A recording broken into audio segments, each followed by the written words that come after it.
사도신경하심으로 신앙 고백하겠습니다.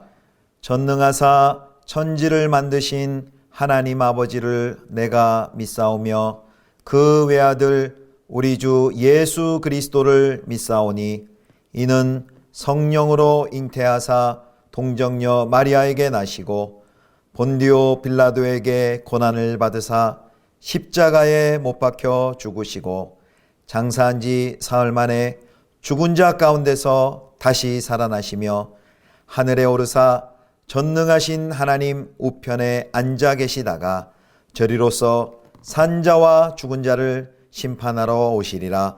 성령을 믿사오며 거룩한 공예와 성도가 서로 교통하는 것과 죄를 사하여 주시는 것과 몸이 다시 사는 것과 영원히 사는 것을 믿사옵나이다. 아멘.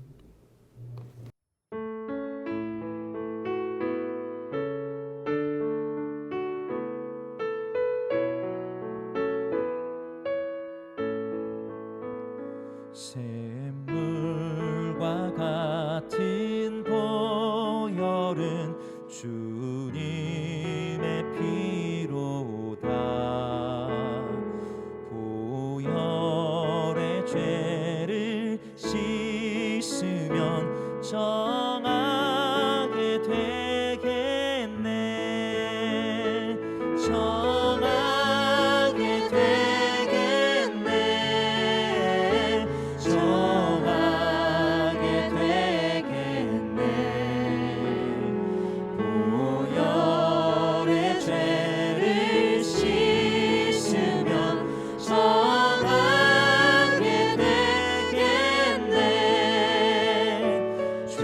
죄속함 받은 백성은 영생을 얻겠네. 샘 솟듯 하는 피권세 한없이 크도다.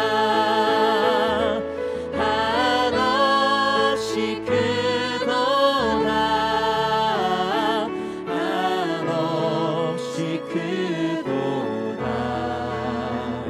샘 솟듯 하는 피권세 한없이 크도다. 이후에 천국 올라가 더 좋은 노래로 날 구속하신 은혜를 늘 찬송하겠네.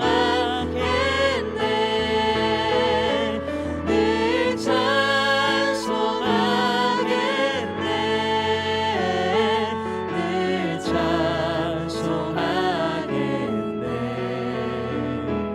날 구속하신 은혜를 늘 찬송하겠네. 늘 찬송하겠네. 늘 찬송하겠네. 날 구속하신 은혜를 늘 찬송하겠네.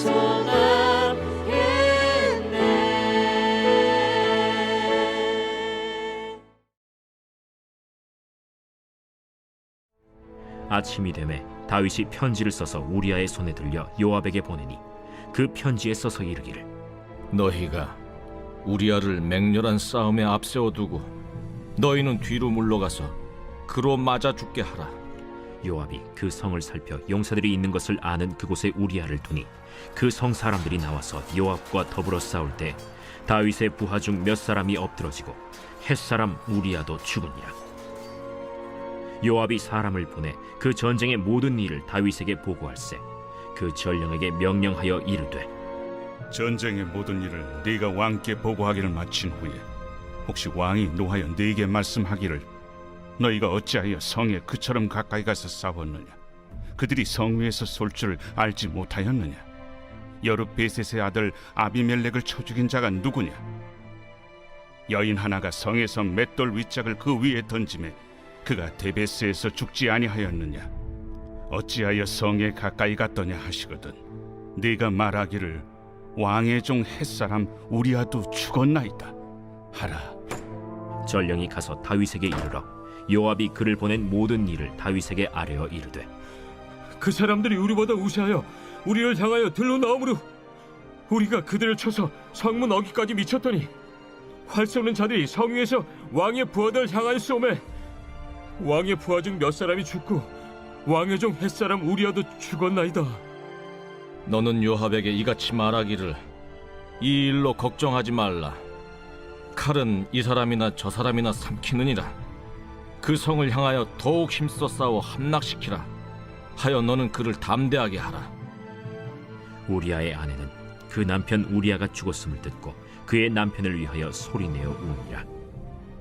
그 장례를 마침에 다윗이 사람을 보내 그를 왕궁으로 데려오니 그가 그의 아내가 되어 그에게 아들을 낳으니라. 다윗이 행한 그 일이 여호와 보시기에 악하였더라. 성도 여러분, 좋은 아침입니다. 하나님의 은혜와 평강이 가득히 넘치기를 축복합니다. 오늘은 사무엘하 11장 14절에서 27절까지의 말씀으로 죄 중에서 나를 잉태하였나이다 라는 제목으로 함께 하나님 말씀 묵상하겠습니다. 어제 다윗과 밧세바 사건이 오늘 본문까지 계속 이어지는데요. 어제 세 가지 죄의 속성에 대해서 살펴봤죠. 첫 번째, 죄는 누구에게도 예외가 없다. 누구에게도 예외가 없다. 그리고 두 번째는 죄는 감출 수 없다. 죄는 감출 수 없다. 그리고 세 번째는 죄는 확산된다. 죄가 죄를 낳는다. 이 세 가지를 살펴보았습니다. 오늘은 이제 네 번째, 다섯 번째 두 가지 더 살펴보고 결론을 지으려 하는데요. 네 번째, 죄는 양심을 마비시킨다라는 것입니다. 죄는 양심을 마비시킨다.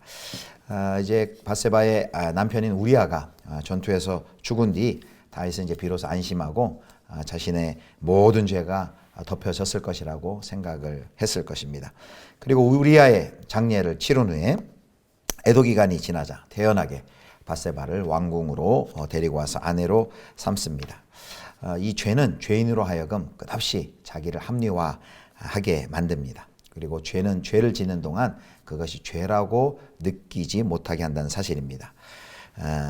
그리고 죄라고 느끼지 못할 뿐만 아니라 사람이 죄를 짓는 동안에는 하나님도 의식하지 못하는 것이죠.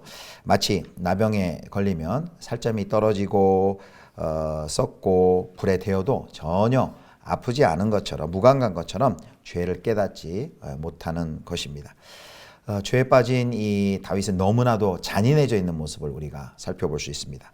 죄에 대해서 아무런 가책도 느끼지 못하고 다윗은 어느새 왕에게 그토록 충신이었던 우리아의 죽음을 슬퍼하는 것도 아니고 오히려 지금 다윗의 모습은 그렇게 다윗을 죽이려 했던 왕에게 충신이었던 다윗을 죽이려 했던 사울과 꼭 닮아 있는 모습을 볼 수 있습니다. 우리아의 전사 소식을 접한 다윗은 자기가 우리아를 죽여놓고도 우리아의 죽음을 전쟁 중에 일어난 불가피한 상황으로 묘사를 하죠. 25절에 그래서 이렇게 이야기를 합니다. 다윗이 전령에게 이르되 너는 요압에게 이같이 말하기를 이 일로 걱정하지 말라. 칼은 이 사람이나 저 사람이나 삼키느니라. 그 성을 향하여 더욱 힘써 싸워 함락시키라 하여 너는 그를 담대하게 하라 하니라. 이 일로 걱정하지 말라 하면서 그 당시 속담이었던 칼은 이 사람이나 저 사람이나 삼킨다, 이런 말까지 합니다. 다윗은 그런 상태로 간음죄와 살인죄를 저지르고도 자신이 얼마나 큰 죄인지를 모르는 듯, 세상 사람 아무도 일의 내막을 모르고 있는 듯 그렇게 행동을 합니다.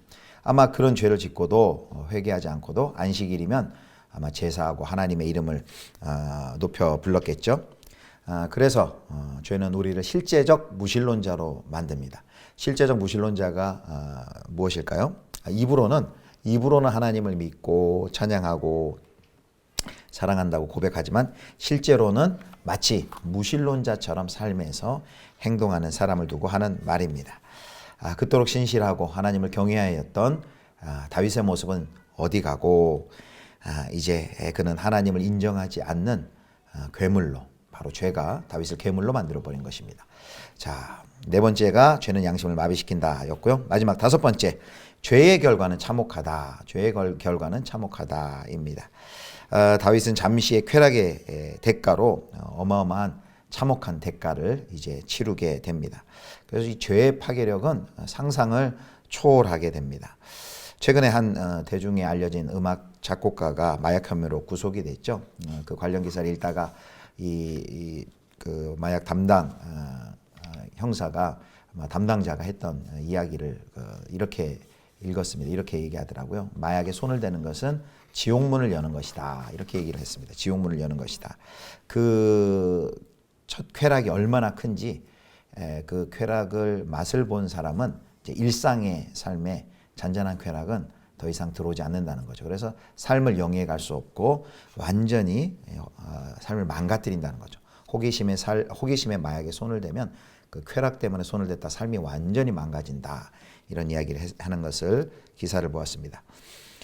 사람이 죄를 지을 때는 온갖 처음에는 만족과 희열을 느낄 수 있습니다. 그러나 그 만족감은 오래가지 못합니다.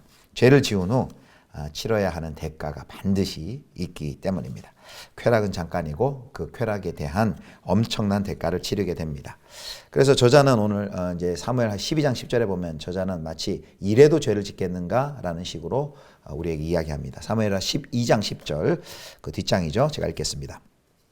이제 내가 나를 업신여기고 햇사람 우리아의 아내를 빼앗아 내 아내로 삼았은즉 칼이 내 집에서 영원토록 떠나지 아니하리라 하셨고, 하나님께서 하신 말씀이죠. 다윗은 자신의 죄를 숨기기 위하여서 암몬 사람들의 칼을 빌려 우리아를 죽였죠. 이제 하나님이 그 칼로 그 집안을 심판하시겠다라고 선언을 하십니다. 하나님은 다윗과 그의 후손들에게 이스라엘을 영원히 통치할 특권을 주셨는데 이제 하지만 하나님의 칼이 그 집안을 심판하시겠다라고 선언하시는 것이죠. 다윗이 우리아를 죽이고 나서 방금 전에 이야기한 것처럼 그 칼에 대해 언급했죠. 칼은 이 편도 죽이고 저 편도 죽인다라는 그런 속담을 이용해서 아무 일도 아닌 듯이 이야기했는데 이제 그 칼이 다윗의 집안을 상대로 뽑아져서 다윗을 심판합니다. 그래서 이제 그 후손들 암논과 압살롬이 칼에 맞아 죽고요. 훗날 솔로몬은 또 형제 아도니아를 칼로 죽입니다. 또 먼 훗날 이세벨의 딸 아달랴가 다윗 집안을 칼로 쳐서 자손들을 멸종 위기에 처하게 하죠. 다윗의 저지른 죄의 대가는 이와 같이 너무나도 참혹했습니다. 그래서 다윗의 잘못으로 인해서 발생되는 그 도덕적인 결과, 그 고통, 괴로움, 죽음, 비판은 남은 생애 동안 계속해서 다윗을 쫓아다니게 됩니다. 용서받음과 별도로 그가 뿌린 죄악의 씨앗을 그가 고스란히 결실을 거두게 됩니다. 자, 이제 어제와 오늘 이 사무엘하 11장의 다윗과 밧세바 이야기에 좀 결론을 맺으려고 합니다. 다윗은 밧세바의 범죄를 통해 이제 경악하며 깨달은 것이 있습니다. 이제 내일 본문에서 이제 나단 선지자를 통해서 그가 이제 회개를 하게 되는데요. 그래서 나단의 책망을 받고 그가 감사하게 돌이키죠. 그래서 지은 시가 시편 51편입니다. 근데 이 시편 51편은 분명히 회개에 대한 시인데 회개이긴 회개인데 좀 독특합니다. 뭐냐면 죄 용서를 빌고 있지만은 어떤 범죄한 행위를 하나하나 행위를 회개하는 것이 아니라 더 그보다 근본적인 회개를 합니다. 그것은 죄를 지을 수밖에 없는 존재로서의 회개를 합니다. 즉 존재론적 회개를 그가 합니다. 시편 51편 5절에 보면 이렇게 말하죠. 내가 죄악 중에서 출생하였으며 어머니가 죄 중에서 나를 잉태하였나이다. 다윗이 자신의 모친이 자기를 죄악 중에 잉태했다고 그렇게 고백을 합니다. 그리고 내 죄가 항상 내 앞에 있다고 고백을 합니다. 죄가 앞에 있다는 것은 자신은 죄밖에 선택할 수 없는 존재다라는 것을 말하는 것이죠. 죄 중에 자신을 잉태했다는 것은 다윗이라는 존재가 죄라는 재료로만 만들어졌다는 고백입니다. 다윗은 존재론적인 회개를 합니다. 나는 죄밖에 지을 수밖에 없는 그런 존재입니다. 그것을 다윗이 그 밧세바의 사건을 통해서 그가 뼈저리게 자기 자신에 대해서 그가 뼈저리게 깨닫고 그것을 하나님 앞에 고백하고 회개하는 것이죠. 나는 선택의 여지 없이 죄밖에 지을 수밖에 없는 사람임을 깨달았습니다. 내가 할 줄 아는 것은 죽이는 것이나 죽는 것 외에는 아무것도 할 수 없습니다. 고백하는 것입니다. 하나님이 주신 그 놀라운 왕권과 명예와 권세를 가지고 남의 부인을 빼앗아 오고 남의 가정을 파탄내고 살인하는 것밖에 자기는 하지 못하는 존재입니다. 그래서 이 다윗은 이렇게 말합니다. 나를 용서해 주옵소서를 뛰어넘어 나를 고쳐 주옵소서, 나를 새로 만들어 주옵소서라고 말합니다. 그래서 51편 시편 51편 10절 이렇게 말하죠. 하나님이여 내 속에 정한 마음을 창조하시고 내 안에 정직한 영을 새롭게 하소서. 그러므로 그의 기도는 어디로 나아갑니까? 이제 메시아를 바라봅니다. 이게 스스로 내 스스로 문제로 나는 태어나면서부터 죄인이고 죄밖에 선택할 수밖에 없는 그런 존재이기 때문에 그가 메시아를 바라봅니다. 외부로부터의 구원, 자기는 구원자가 필요함을 깨달으며 시편 51편 16절 17절에 이렇게 고백하죠. 시편 51편 16, 17절 제가 읽겠습니다. 주께서는 제사를 기뻐하지 아니하시나니 그렇지 아니하면 내가 드렸을 것이라. 주는 번제를 기뻐하지 아니하시나이다. 하나님께서 구하시는 제사는 상한 심령이라. 하나님이여 상하고 통회하는 마음을 주께서 멸시하지 아니하시리이다. 아멘. 여기 이제 제사와 상한 심령을 대조를 하면서 하나님이 원하시는 제사는 상한 심령이다 이렇게 얘기합니다. 앞에 먼저 나온 제사는 이런 걸 상징하는 거죠. 신에게 하나님에게 무언가를 바쳐서 신에게 어떤 도움이 되어서 신의 기쁨을 사서 보상을 받아내는 것을 그런 종교 행위를 이제 제사라고 표현을 했고요. 그런데 하나님이 원하시는 것은 제사가 아니라 상한 심령이다. 상한 심령이란 무엇입니까? 신 앞에 자신은 뭔가 도움이 될 수 있는 존재가 아니라는 거죠. 그리고 하나님 앞에 이런 상한 마음, 이런 가난한 마음으로 앞에 서는 것이죠. 하나님이 없으면 저는 안 되는 존재입니다. 하나님의 구원이 없으면 저는 아무런 소망이 없는 존재입니다. 저를 불쌍히 여겨 주십시오. 저를 구원하여 주십시오. 바로 하나님으로부터만 우리에게 생명과 진리와 가치와 영광과 승리가 허락이 됨을 고백하며 그 하나님을 전적으로 의지하는 그 모습이 바로 상한 심령, 그리고 바로 그렇게 나아가는 제사를 하나님이 원하신다는 말씀입니다. 사랑하는 성도 여러분, 그래서 이 다윗과 밧세바의 범죄는 그래서 간음죄를 짓지 말자, 살인하지 말자, 이것을 뛰어넘어 우리는 얼마만큼 죄밖에 지을 수밖에 없는 죄성을 가진 인간, 로마서 3장 23절의 말씀처럼 모든 사람이 죄를 범하였음에 하나님의 영광에 이르지 못하나니 그 말씀처럼 우리 존재가 어떤 존재인지를 깨닫고 거기서 바로 우리 주 예수 그리스도를 바라보게 합니다. 우리에겐 예수 그리스도가 필요합니다. 우리에겐 구원자가 필요합니다. 이것이 바로 다윗의 고백이고 바로 이것이 우리의 고백이 되어야 되는 것이죠.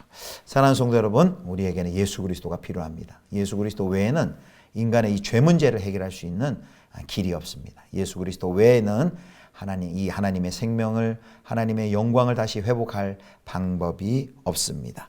하나님께서 우리 인류의 모든 죄의 문제를 해결하시기 위하여 아들 독생자 예수 그리스도를 보내주셨고 우리 인류의 모든 죄값을 담당하시고 그가 십자가에 죽어주심으로 우리의 죄 문제를 해결하셨죠. 이제 우리는 그 예수 그리스도를 믿고 우리가 하나님의 그 구속의 은혜를 의지하면서 매일마다 우리가 살아가는 것이죠. 우리가 이 땅에 여전히 살면서 완성될 그날까지 우리가 죄를 안 지을 수 없는 여전히 우리가 살아가지만 죄와 싸워 나가면 때로 넘어지고 죄를 지을 수밖에 없지만 이제 그래도 우리에게 소망이 있는 것은 우리 위에 죽으신 그 예수 그리스도의 그 구속의 은총을 의지하며 다시 회개하고 또 용서함을 받고 다시 하나님이 주시는 성령으로 주시는 그 능력을 힘입어 이제 우리는 죄와 싸워서 이길 수 있는 존재가 된 것입니다. 그러므로 사랑하는 성도 여러분, 이 다윗의 죄가 너무나도 어마어마하게 큰 그 간음죄, 살인죄가 크지만 하나님의 그 구원은 그보다 더 크다라는 것을 꼭 기억하시기를 바랍니다. 하나님 앞에 그래서 용서받지 못할 죄가 없습니다. 우리가 넘어질 때 다시 죄에 뒹굴 때 다시금 이 하나님의 큰 구속의 은총을 기억하며 그 십자가 앞에 하나님 앞에 나와 그 죄를 용서함 받고 그리고 하나님과의 관계가 다시 회복되어서 이 땅 가운데 사는 동안 내 힘이 아닌 예수 그리스도를 의지함으로 이 믿음의 길을 힘있게 끝까지 걸어가시는 저와 여러분 되실 수 있기를 주님의 이름으로 축원합니다. 기도하겠습니다. 하나님 아버지, 우리는 죄밖에 지을 수 없는 죄성으로 가득한 인간임을 깨닫습니다. 하나님, 우리의 능력과 힘으로는 구원받을 수 없는 존재이므로 우리가 예수 그리스도가 필요합니다. 우리에게 예수 그리스도를 보내주시고 우리를 위하여 십자가에서 피 흘려 죽으심으로 우리의 모든 죄의 문제를 해결해 주신 그 하나님을 찬양합니다. 평생 살아가는 동안에 이 하나님의 구속의 은혜를 사모하며 하나님을 의지하며 또 하나님이 주시는 능력으로 죄와 싸워 승리하는 저희 모두가 되게 하여 주시옵소서. 우리 구주 예수 그리스도의 이름으로 기도드립니다. 아멘. 주기도문 하시겠습니다. 하늘에 계신 우리 아버지여, 이름이 거룩히 여김을 받으시오며 나라의 임하옵시며 뜻이 하늘에서 이룬 것 같이 땅에서도 이루어지이다. 오늘날 우리에게 일용할 양식을 주옵시고 우리가 우리에게 죄 지은 자를 사하여 준 것 같이 우리 죄를 사하여 주옵시고 우리를 시험에 들게 하지 마옵시고 다만 악에서 구하옵소서. 대개 나라와 권세와 영광이 아버지께 영원히 있사옵나이다. 아멘.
내